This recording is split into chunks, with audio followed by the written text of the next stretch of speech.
Welcome to Money in the Air, the music podcast about neighboring rights, the royalties you earn from the public performance of your recordings and the business of music in general. Brought to you by IFR, the International Association for Artists and Rights Holders. I'm Andrew, a royalty consultant helping artists to collect on their value. Hi, I'm Gina Deacon. I work for Absolute Rights Management and I work with record labels and artists to ensure we claim the royalty income due to them. I'm Stacey Haber and I'm from Inside Baseball Music Publishing. Hi, I'm Tanya Oliveira. I work for Transparence Entertainment Group. I focus on World ex-USA neighboring rights on the performer side and rights holder side.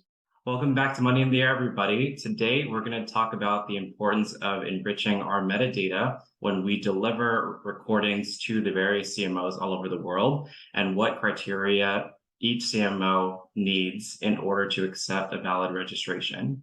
I want to talk about what's going on in Spain with AIE. What data points are they looking for, and how does this maybe help them with matching reporting from streaming services, radio stations, those types of things? They pay very well, so we're keen to submit a lot of claims for our artists to them naturally, but they do want a lot of information from you to submit those claims in the first place. Not only do they want the performer details per claim and the number of artists per claim, the roles you've contributed on, the track titles, the versions.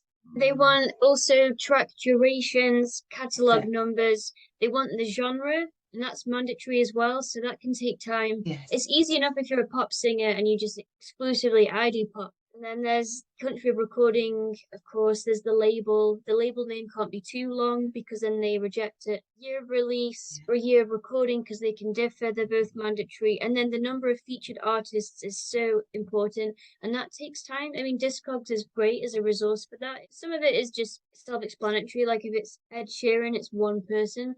But then if it's a band like the Foo Fighters, they've had different iterations over the years, different numbers of guys in them. So you have to just know that or just research it.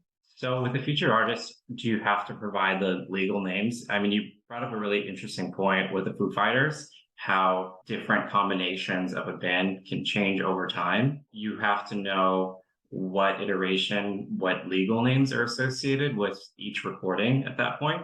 When you sign up to a CMO like AIE or Senna or GVL, Senna and GVL in particular, obviously you sign up with your legal name, the name that matches the ID that you're presenting. But you also have an option to, either on the portal or on the PDF form, you can put down your pseudonym, your alias, your stage name, whatever you want to call it. And also you can put down the band you were a member of if it was historic, or if it's still ongoing, then you don't select an end date. You just say you join the band on this date and then you keep the end date blank. And then this allows the CMO to start releasing any backdated income that they held. Because if they knew there were there's a band with 5 members, the 5th one has been missing, and then they see, oh, he or she's just turned up and it matches, that's the year they were a member. It's just quicker for them to match royalties and release royalties, but also to save evidence, to save the time on evidence rather. And I'll let Gina talk about that because that's a lot of time. If you're asked for that information at the beginning when you're doing the application, sit and think and make sure you list every single band, like Tanya said, that you've been in, and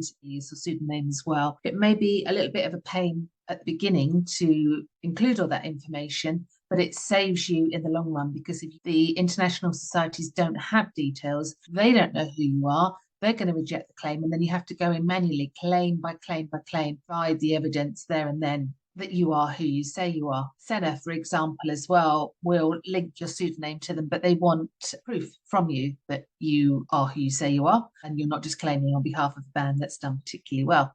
So what you need to do is you can just copy a link from online that gives the information and a copy of an album cover, upload it onto the portal, send it over to Senna. They'll check it out. Once they've confirmed that they're happy with what you state or who you state you are, then they will update your account, and any future claims that you make will automatically be included for however many number of bands, pseudonyms, etc. that you're claiming for. I've only seen about one case that each member receives a percentage of the featured artist share. So generally it's been like the band will receive 100% and then they divvy it out that way. So there's one account. But I have seen at least one case where each band member has an individual claim. I can't remember at Sound Exchange how that was actually set up. Like what was the name of those featured artist accounts for the individual band members. Yeah, it's interesting you say that because with the AIE repertoire spreadsheet, there's a column where you can put the percentage, kind of like with Sound Exchange, only if you're the featured artist, of course, and it doesn't default to 25% if there's 4 of you. So I thought that was quite interesting. So at least there's an option in Spain. Yeah, maybe your deal is different, in the band. Maybe you're an other featured rather than contracted featured, and because at PPL that's slightly lower. I wish it was just equal always across the board. So if there was 3 featured artists, everybody's getting 33.33% on it, because it's unclear to me if one of them is receiving more than the other. And then when you got a producer involved, is the producer, are they receiving all of it, or are they receiving a percentage of at that point? I wish that the CMOs also showed the percentages that was going to each one of the featured artists as well. Like on the composition side with PROs, like they will literally show you total shares. And same thing with the MLC. It's only Sound Exchange in Spain that do the percentage, I believe, isn't it, Tanya? I don't think there's any others. On your own accord, you can input a percentage and then submit it. Yeah, so at PPL, it's there is a percentage, but it's a bit more vague, and it's the fact that 60% goes to the contracted featured artists, and then 40% goes to the other and the non-featured. It could be 70-30 or 60-40.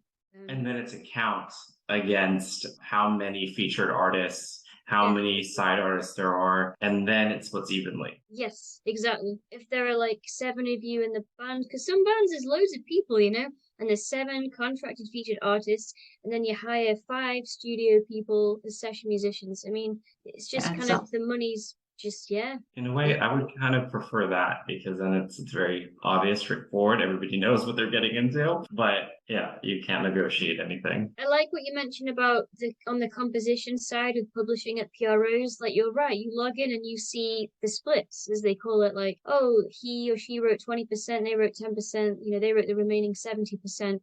Everyone sees that, and it is the same in theory around the world. And I wonder why in neighboring rights maybe that will happen one day, but obviously on the rights holder side it's different. You can see percentages at different societies, because sometimes 2 people share a master at 50-50 or 60-40, and you can see that. And then there's disputes, which Gina knows too much about. So many disputes. Oh, we love disputes. We do not love disputes.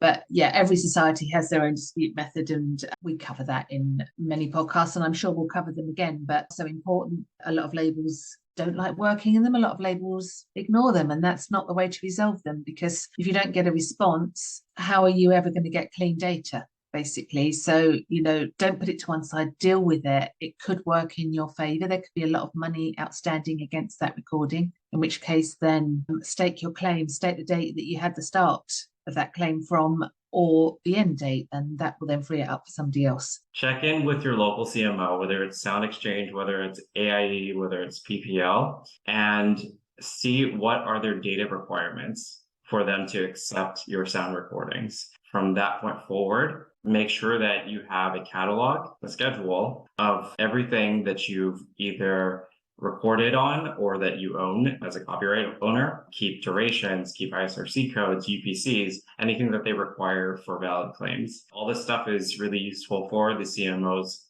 for the purposes of matching. If they're requiring some type of a field like UPC or duration, it's likely because their sources, radio stations, Pandora, whoever it is reporting that information. And so it allows them to match at a higher accuracy to your claims. Remember, if you're not a member of IFR, go to www.iafar.co.uk and join us now.